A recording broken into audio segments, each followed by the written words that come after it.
You were particularly pleased with the opening 20 minutes on Tuesday night. I guess now the challenge is to take that, to repeat it and to better it and use it as that platform moving forward. Yeah, definitely. Always easy in theory. Obviously, you've got a team that will want to stop you on a very different day, very different atmosphere, all those things. But of course, we want to try and make sure fundamentally we follow up two really good home points with some points on the road over the next couple of games. So it'll be a good game for us Saturday. Play against a team whose home form's not been too bad. They've had a couple of their wins have come at home this year, so we know what we're going into there, and we'll get some work done over the next 2 days to be as best prepared as we can be for it. But certainly I thought the performance throughout the game on Tuesday was very good, and I loved how we started the game. And it's kind of that intensity and purpose that we played with that we've got to try and find as many times as we can from the start of games. Do you feel there's been a bit of a sense of spreading the used word over the past week, in that you've had 16,000 people in, a real feeling of life and vibrancy at the Abbey? I guess for those of us that come every week, we knew all about it anyway, but nice to have had that extra level, as it were. Absolutely, but let's not kid ourselves. They've come because it was Sheffield Wednesday and Ipswich. Whether we've spread the word or not will be determined by whether they come for Wimbledon. And the only way we can grow our club is by growing our supporter base. So we want to be sustainable at this level, and we want to push, and we want to be an entertaining watch. We want to be a club that people want to come and see and want to be part of. And nights like those really help, because the floating fan that comes to those couple of games might see something that they want to come back and have a look at. So we know it won't be a sellout in that game, but we want to keep nudging the numbers up. We want to keep hooking people to come and see what we're doing. I think last year, with the success that we had, the numbers would have been great had we been alive and been on, if you like, and fans in stadiums. But certainly, I think we've shown a really good side of ourselves in the last two games, and it's something on the pitch we want to build on, but off the pitch we want people to jump on board with us. Does it underline a bit of extra work, really, that you had to do last season without the crowds to build up that sense of atmosphere? Does it just make it that much easier when almost the occasion sells itself, the players walk out and it's all happening? In some respects, yeah. I mean, it can have a negative effect, can't it? We were really rattled in the first opening spells against Ipswich, but we spoke on Monday about making sure we were better and wiser and calmer and had a better temperament for that experience when we played on Tuesday, and we certainly did that. And that's one thing one of many things I'll credit this team for, is how they learn and how they develop. And learning and development takes a long, long time, and usually it involves some bumps along the road and some failures along the way, but it's actually how you respond to those that is really important. And we've done that continually in so many different ways, and I'm really pleased with how we did that on Tuesday, and that quick turnaround from Saturday, Tuesday. And for us, we've got to try and find a real consistency now in our mentality and show some real ambition in how we play over the next fortnight, and that's another good lesson for us to try and take. And I suppose it's always been the way with the run of draws, that it depends a little bit how successful you see the run as to what happens next. If it then turns into a couple of wins, then it's been a really good run. If it drops off and you have a couple of defeats, then perhaps you don't look at it in the same light. I guess it's the nature of 3 points for a win, really. A draw doesn't do that much for you in the sense of actually picking up the points. No, and you could say, maybe you're better off winning one and losing one from the last two games. But I think for our confidence and showing that we can be competitive against the top teams that are tipped to win the league is outstanding. Whatever happens next, they're two great results. I don't care what anybody says.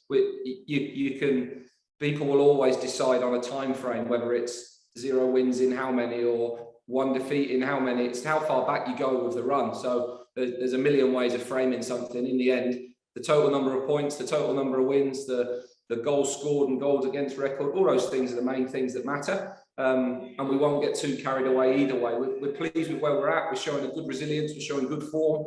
We're showing a confidence at a new level, and we're enjoying the challenge of doing that. And I hope now the players are really looking forward to this next little run of games away from home. We've played a lot of home games now, and we need to go away from home and back up some really good results we've already had on the road. Yeah, it's turned into a funny split, hasn't it, with the international break and missing the 2 away games. I think it it's 8 at home, isn't it, and 4 away. Is that a particular problem or worry or concern or anything you need to be aware of at this point, that you've got that imbalance? I don't think so. I mean, it'll be balanced out by the time we get through this block, because we've got literally one of all those games in the next month is at home. So it'll pretty much balance itself out in the next month. Like you say, the international break's the one, because the next 2 Tuesdays, Doncaster, Morecambe, are just rearranged games from those breaks. So by the time we get to November time, that will have balanced itself out. We've got to make sure that we have a really strong point return on the road. But no real concerns. You can't choose the timing of your games. You can't choose who you play when. Sometimes it's a good time to play someone or a bad time to play someone. You're not in control of that, so you just got to deal with what comes your way. Yeah, and you've pretty much already summed up Shrewsbury. Obviously, away from home, they've really struggled, but on their own turf, starting to build a bit of momentum. Yeah, and I think, you look at the run of games that we've had and previous games that we've had this year, and take no game for granted at all. We know that we're the new boys at the level, and we're competing with everybody, and we've got to make sure that we go to Shrewsbury this weekend and are ready for a team that's got some very good individuals that can be a real threat on their day. They're a powerful team, a direct team. They've got a manager with bags of experience, and they've had some good results at home this year. So we've got to find the level again that we found in the last 2 games and back up some good performances again. Yeah, and you look at the last 2 matches, you look at the squads, and the players have huge amounts of championship experience between them. Actually, even with Shrewsbury, even a side like Shrewsbury, where maybe you wouldn't expect them to be packed full of players that have played a lot of second-tier games, the experience is there. Yeah, and I guess it'll be a true stat for the majority of this season that most teams we play against will either have players with championship experience or vast experience in the championship, or just a lot of League One experience, and we haven't got lots of that. Obviously, we tried to recruit with that in mind a little bit this summer with a couple of the additions that we made. But in the main, this is us trying to chip out a career at this level and show that we can compete here and we deserve to be here and that we can remain here and thrive here. That's our test now, so that somewhere down the line we talk about being an experienced team at this level, like many of the teams we're playing against. Let's do the team news at this stage. Have you got any sort of update on Liam O'Neill, any sort of timescale? I haven't caught up with the physio. He's had appointments, scans, ultrasound and consultations all this week. Yesterday, really, most of them Tuesday and Wednesday. So hopefully we'll get a time frame on that, or a rough time frame on that over the next few days, and then maybe next week when we speak, I'll be a little bit clearer on where he's at. Wes is obviously fit, available, back in training this morning, and everybody else is good to go, apart from being a little bit leggy and a little bit tired from Tuesday, sorry. But it's tiredness, that's all it is. And they should be tired at the end of a game, because they put as much effort as they do into it. They'll freshen up over the next couple of days. A few of the bruised and battered will settle down, and hopefully we've got a full deck to pick from come the weekend. From what you were saying on Monday with Jack Lancaster, would the bench be his target, really, working on the knock he had? No, not yet. He's out running today, so hopefully some point next week or early next week he'll be back in full training. So with a game Tuesday, that'll probably come too soon for him. So back end of next week, hopefully. And with Liam, obviously always frustrating to pick up a knock, and we know he's had his injuries in the past, but probably an argument to say he'd played maybe his best stuff really in a U-shirt when you take into account the level over the start of the season, and he would have been delighted to have been playing the consistent games as well. Yeah, Grimsby at home last year was his first 90 of the season, back end of the year. The Mikey, Matt and Liam himself have done brilliantly to turn him around and make him robust and durable, and he's put 90 minutes together Saturday, Tuesday. And he's playing the best football he's played for us in his time here. So really, really pleased with him and the progress that he's making. Shame for him that he's got an injury that's just a calf injury. It's not really linked to any of his previous injuries that are higher up his body. So yeah, frustrating really. And it's a costly one for us, because he's a big player for us and an important part of our squad, but he's still around the place and he's still influencing things. And I think that's really important as a senior player, that you still have an impact around the training ground, in the dressing room. Greg's in the dressing room on Tuesday night and his voice is there again, and it makes a big difference. So we rely on them boys to give us everything they can, whether they're in the team or not. Cool, that's great for me. Yeah. Okay, any other questions? Yeah, if I could ask a couple. Nice to see you again, Mark. So you talked of floating fans earlier. Here's the floating reporter. Um, looking at it from the outside, 9 games, I know you haven't won in 5, but 9 games unbeaten in 12. That's got to be a good basis. You must be quite pleased with that as a basis to build on. Yeah, I think we're pleased with where we are at the moment. We've had a good points return. We could be a couple better off potentially, but then you can point to moments in games where we might have got away with a point when we might not have deserved it, or the game could have gone another way. So we are where we are. We've got a big batch of games coming up now, which gives us an opportunity to build some momentum and try and score points on top of points. I always talk about that, those consecutive games where you can be taking points out of them.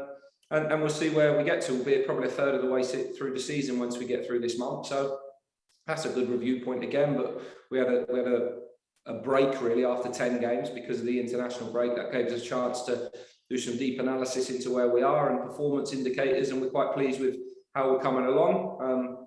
I think every team's a work in progress, and you never want to be you should be always developing throughout the season with the way we work and the environment that we have to try and learn. So we're pleased with that at the moment, but you always want more. We have to have this sort of never satisfied attitude, because we've got to keep developing and keep winning games and keep taking points from games. Yeah, Pete mentioned it, alluded to it. You played the 2 superpowers, as you called them, Ipswich and Sheffield Wednesday, 2 of the superpowers. The players obviously will naturally lift their game for those games. How difficult will it be for them to maintain that focus on Saturday at the so-called lesser sides? Well, once we think anyone's lesser than us, we're in trouble. You stop becoming something when you think you are something. So we're a massive work in progress, and we have a point to prove against everybody. I don't think there's a lack of focus in this team at all. I think we've got a really professional and focused group of players, inspired by those games that we've played, want to play more of them. The way you play more of them is by making sure that we are a team people want to come and see. Really, you win games and people will come and see you. And we want to play in those sort of occasions. So we do that by being a better team all the time. So getting consistent results is the key to that. So I know that the senior ones in the team won't let the others slack off in that sense.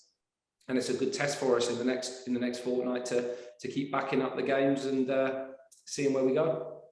Just say it's important to remember where you are, isn't it? Because your next 4 opponents, Shrewsbury, Doncaster, Wimbledon, Morecambe, and yourselves, have all recently been in the National League. So it's important to recognise you're in League One and you're all competing against each other on a much better level. It must be satisfying and rewarding for you and those clubs.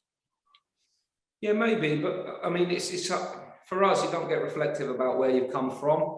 If you get bogged down in that, you think about that too much. That's way too much patting on the back for me. It's about where we're going and what we're doing next. So others can think about the progress that we've made and how far we've come in a short period of time. But the reason we've done it is because we haven't been thinking like that. We've been thinking about what's next.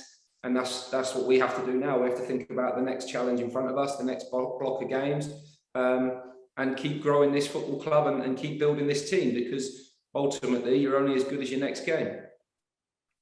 Okay, that's all for me. Thanks, Mark. Mark Taylor's comment.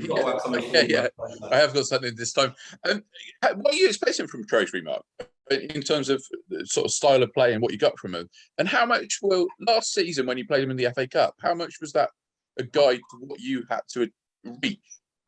Yeah, I don't think last season's game could be too much of a guide. Different manager now, quite a lot of different players, a massive turnover there.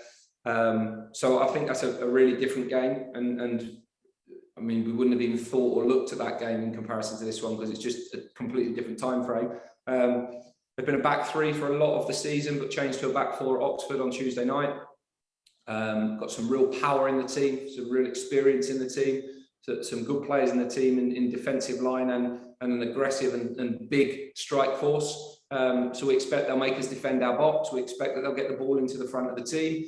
And we're going to have to be strong and aggressive to defend those situations and see where and how we can be dominant with the ball. But it'll be an interesting game if they play with the front 2 that they have been quite often. Interesting that we've played against that the last couple of games now, and that's something that we've seen less of in the period of time we've been in the league so far. So a different challenge for centre-backs, but I actually think we've dealt with 2 really good front 2s very well in the last couple of games, and we need to make sure we do that again at the weekend. I was also going to ask about, in terms of your squad, with the young lads that are out on loan, how are they getting on at the moment? Because obviously, with a few injuries, the squad's looking smaller, isn't it? So I just wondered how they're progressing away from you at the moment. Yeah, I mean, the one who's probably sort of closest to us is Mamadou. Liam Bennett as well. Liam's there've been a change of manager over at Hemel, so he's adjusting to a new manager and didn't have a game last weekend. So hopefully that goes on for him. And Mamadou, obviously, we've got a close eye on at St. Neots, and with both of those, we've got the ability to call them back at 24 hours notice if we need them or want them. But important now that they're playing those regular games of football and really challenging. So we've got that flexibility if we need it, but we're quite content with the squad as it is. And hopefully a few of those younger boys will get some opportunities in the first team in the coming weeks. And how's Lewis getting on? Yeah, he had COVID, then he came back and got injured, so he's been very stop-start. He was with us for a little bit. He's been back with Yeovil for about 10 days now. Came on in the FA Cup on Tuesday night, late on in extra time. But his task is to force his way into their team, which is a good challenge for him. And I think you've got to get the balance right with young players that firstly, yeah, they need to be playing to develop, but they also need to earn the right to play to develop and not be given things too easily. I think that's sometimes something that we can be guilty of giving them everything and them not having that resilience to stick at it. So that's his challenge, I think, to try and force his way in that team. Obviously, if he doesn't force his way in the team, we'll have to revisit it and try and make sure he is playing. But this little spell of trying to force his way into someone's team will be good for him. And with this sort of a really unrelenting period, is that going to be quite a nice challenge for you as a head coach in terms of managing that squad expectations and demand on game time? Yeah, managing the squad's good. I mean, we're well versed in it because last year was the most intense year ever. So it was like we played every 4 days most of the season. So in terms of that sense, I actually think players and coaching staff are quite ready for that kind of experience. Doesn't make it easy, but we've experienced it last year, so that's good for us. Trying to be creative around our training, trying to be creative around how we use the away days to try and avoid the monotony of travel and things like that's important. But we've got a creative team of staff behind the team, and working the socks off. That turnaround from game to game, the amount of analysis we do, the individual work that Gary does with the players, the set play work that Barry does, the work the goalkeepers that Martin's doing, the opposition analysis that Ben and myself are doing. There's a lot goes on between games, and yesterday the players weren't in, but our staff WhatsApp group was crazy all day trying to get ourselves sorted for the Shrewsbury game, so we're ready for today. So those down days are real busy ones for us in this period, and the staff are great. We've got to constantly thank them for how hard they're working for us, but personally I quite enjoy it. Yeah, that's great. Cheers, Matt. Thank you.